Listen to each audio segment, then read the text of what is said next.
Law number 3. Whenever asking for help, appeal for people's self-interest, not for their mercy or gratitude. মানে যদি আপনি কারো কাছে কোনো হেল্প চাইছেন তো সেখানে আপনি তাকে দেখান যে লাভ আপনার নয় বরং তাদের হচ্ছে।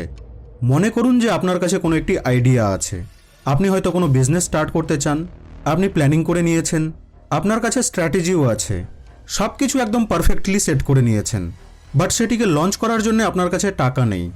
আপনি এখন স্কুল বা কলেজে পড়ছেন, এবার আপনার প্রয়োজন 10,000 টাকা যাতে আপনি সেই প্ল্যানকে এক্সিকিউট করতে পারেন। তো এবার যদি আপনি এই টাকাকে নিজের বন্ধুর কাছ থেকে চান যে ভাই 10,000 টাকা ধার দে, আমি তোকে পরে দিয়ে দেব, দিবে কিনা আমি জানি না, ভালো বন্ধু হলে হয়তো দিয়ে দেবে, যা খুবই রেয়ার।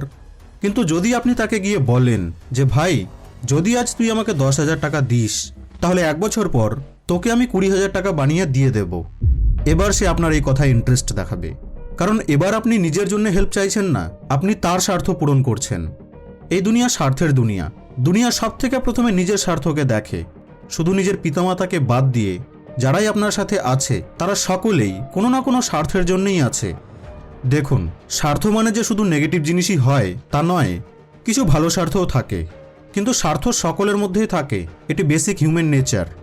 যদি আমি আপনার সাথে র অ্যান্ড রিয়েল থাকি তো আমি ভিডিও এই জন্যই পোস্ট করছি কারণ এখানে আমারও স্বার্থ আছে, কিন্তু এই স্বার্থ ভুল নয়। এই স্বার্থের জন্যই আপনি ভালো ও নলেজেবল জিনিসকে জানতে পারছেন। স্বার্থ এখানে আমারও আছে, কিন্তু তা ভালোর জন্যে আছে। আর এখানেই আমার একটি বেশ সুন্দর ও জ্ঞানের গল্প মনে পড়ছে, যা আপনার তো অবশ্যই শোনা উচিত। একটি গ্রামে একটি গাছ ছিল, গাছটি প্রায় শুকিয়ে গিয়েছিল, তো একটি কাঠুরে সেটিকে কাটতে এলো। সেই গাছটি শুকিয়ে যাওয়ার কারণে তাতে বহু পোকামাকড়, পিঁপড়ে, পাখি এরা বাস করতে শুরু করেছিল। তো সকলে মিলে সেই কাঠুরেকে রিকোয়েস্ট করতে শুরু করলো যে প্লিজ এই গাছটিকে কাটবেন না, গাছটিকে কেটে দিলে আমরা থাকবো কোথায়? কাঠুরের কি তাদের অনুরোধে কোনো যায় আসে? কাঠুরে তার কুড়ুলকে ধার দিতে শুরু করলো এবং সেই গাছকে কাটার প্রস্তুতি নিল। গাছটিকে কাটতে শুরু করলো এবং অলমোস্ট অর্ধেক কাটা হয়ে গেছে। ঠিক সেই সময় সে লক্ষ্য করলো যে সেই গাছটিতে একটি বড় মৌচাক রয়েছে, আর সেই মৌচাকে প্রচুর পরিমাণে মধু আছে। সেই মধুকে দেখে কাঠুরে সেই গাছটিকে কাটা বন্ধ করে দিল। আর শুধু বন্ধই করলো না, বরং সে এবার থেকে সেই গাছটির দেখাশোনা করতেও শুরু করে দিল। কি বুঝলেন? যখন কাঠুরে নিজের স্বার্থকে দেখতে পেয়ে গেল তো সে তখনই থেমে গেল। আপনি হয়তো ভাবেন যে আমি যদি কারো কাছে কোনো হেল্প চাই, তাকে মেসেজ করে বা কল করে নিজের প্রবলেম জানাই, হোয়াটসঅ্যাপ করে টাকা ধার চাই, তাহলে হয়তো সে আমাকে হেল্প করে দেবে, যেহেতু আমার কাছে রিয়েল কারণ আছে হেল্প চাওয়ার। হয়তো সে বুঝবে এবং আমাকে হেল্প করবে। করবে? কি মনে হয়? করবে না। যতক্ষণ অবধি আপনি তাদের কোনো স্বার্থ দেখাচ্ছেন না যেতে তাদেরও লাভ আছে, ততক্ষণ অবধি তারা আপনাকে হেল্প তো করা দূরের কথা, তারা আপনার কোনো কথাই শুনবে না। তো এবার আপনি কি করবেন?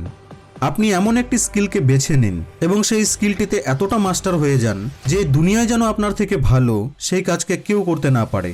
তারপর দেখবেন যে কত ধরনের লোক, ইভেন যাদেরকে আপনি চেনেন না, তারাও আপনার সাথে যুক্ত হওয়ার চেষ্টা করতে শুরু করে দেবে, আপনার সান্নিধ্যে থাকার চেষ্টা করতে শুরু করবে, তাদের নিজের স্বার্থকে পূরণ করার জন্যে। আই হোপ 48 লজ অফ পাওয়ারের ল নম্বর 4 আপনাকে আরও বেশি ভালো লাগবে। ভিডিওটিকে লাইক করতে একেবারেই ভুলবেন না কিন্তু, যাতে আপনি এই ভিডিও সিরিজটিকে মিস না করে ফেলেন।